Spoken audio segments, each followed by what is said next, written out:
தேர்தல் நடைபெறும் ஆண்டில் ஒரு அரசின் பதவிக்காலம் முடிந்து அடுத்த அரசு அமையும் வரை அரசின் செலவினங்களுக்கான நிதியை ஒதுக்குவதே இடைக்கால பட்ஜெட் என அறியப்படுகிறது.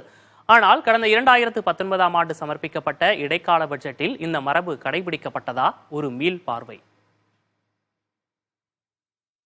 2019ஆம் ஆண்டில் மக்களவைத் தேர்தல் நடைபெற்றதால் அந்த ஆண்டு பிப்ரவரி 1ஆம் தேதி இடைக்கால பட்ஜெட் தாக்கல் செய்யப்பட்டது. அப்போதைய நிதியமைச்சர் பியூஷ் கோயல் அந்த பட்ஜெட்டை தாக்கல் செய்தார். மோடி அரசின் மிக முக்கிய திட்டங்களில் ஒன்றாக பார்க்கப்படும் சிறு விவசாயிகளுக்கு ஆண்டுதோறும் 6000 ரூபாய் வழங்கப்படும் திட்டம் அந்த பட்ஜெட்டில்தான் அறிவிக்கப்பட்டது. இதன் மூலம் 12 கோடி விவசாயிகள் பயன்பெறுவார்கள் என்றும் தெரிவிக்கப்பட்டது. 15000 ரூபாய்க்கு கீழ் மாத வருவாய் ஈட்டும் முறைசாரா தொழிலாளர்களுக்கு மாதம் 3000 ரூபாய் ஓய்வூதியம் வழங்கும் திட்டமும் அறிவிக்கப்பட்டுள்ளது. வருமான வரி விலக்கு வரம்பு 5 லட்சம் ரூபாயாக அதிகரிக்கப்பட்டது. இதன் மூலம் 3 கோடி பேர் பயனடைந்தனர். வருமான வரிதாரர்களுக்கு மேலும் ஒரு சலுகையாக 40000 ரூபாய் நிலையான கழிவு வரம்பு 50000 ரூபாயாக உயர்த்தப்பட்டது.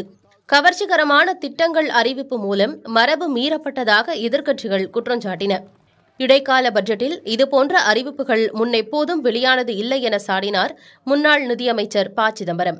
இந்நிலையில் வரும் 1ஆம் தேதி மத்திய நிதியமைச்சர் நிர்மலா சீதாராமன் இடைக்கால பட்ஜெட் தாக்கல் செய்ய உள்ளார். ஆனால் மிகப்பெரிய அறிவிப்புகள் இடைக்கால பட்ஜெட்டில் இருக்காது என அண்மையில் தெரிவித்துள்ளார் நிதியமைச்சர். ஆனாலும் தேர்தல் ஆண்டு என்பதால் வாக்குகளை ஈர்க்கும் கடைசி நேர அறிவிப்புகள் ஏதேனும் இருக்குமா என்ற எதிர்பார்ப்புகளும் இருக்கத்தான் செய்கின்றன.